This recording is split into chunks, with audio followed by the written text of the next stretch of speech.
आदमी भी था, सेठ तो था, पैसा बहुत था, लेकिन कंजूस बहुत था। लेकिन उसके घर में बिल्कुल अपोजिट, उसकी बेटी थी, जवान बेटी, वो सखावत बहुत करती थी। बाप को सख्त नफरत थी इस चीज। कंजूस आदमी हमेशा सखी लोगों से चिढ़ता है, उसको लगता है ये सब फजूल खर्ची करते हैं, क्यों देते हैं इनको, उसको बार बार यही लगता है। बनी इसराइल की वो लड़की खैरात कर देती थी। एक बार ऐसा हुआ कि उसका बाप माल को बहुत महफूज जगह पर जमा करके रखता था। एक दिन वो अपने माल को महफूज जगह बंद करना भूल गया और घर में सखी बैठी हुई थी। इत्तेफाक से उस दिन कोई फकीर आया, वो जमा किया हुआ जितना था उठा करके उसने दे दिया। बाप की तो मौत के बराबर था। वो एक फोड़ी, कोई कोड़ी देना नहीं चाहता था, फूटी कोड़ी, और ये उसकी बेटी पूरा उठा करके दे दी। इतना गुस्सा आया उसके बाप, आया और आ करके उसने तेज एक तलवार लेकर उसका हाथ ही काट दिया, अपनी बेटी का हाथ काट दिया। जब हाथ कट गया, जालिम बखालत में कभी कभार आदमी ऐसा ही हैवान बनता है।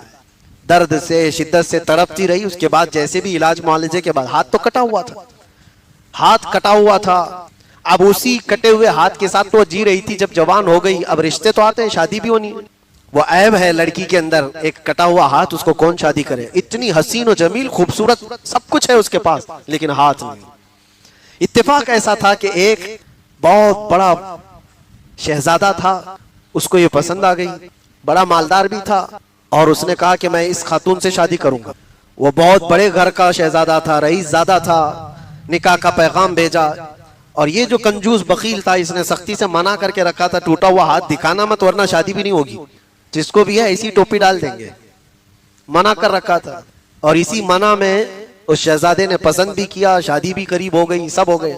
अब इस लड़की को एक गम सताता था, आज या कल तो पता चलना है। जब घर पर जाऊंगी बिया होकर के, शादी के बाद जब रुखसत होकर जाऊंगी, तो कभी ना कभी तो ये हाथ का पता चल ही जाएगा, फिर क्या होगा मेरे साथ।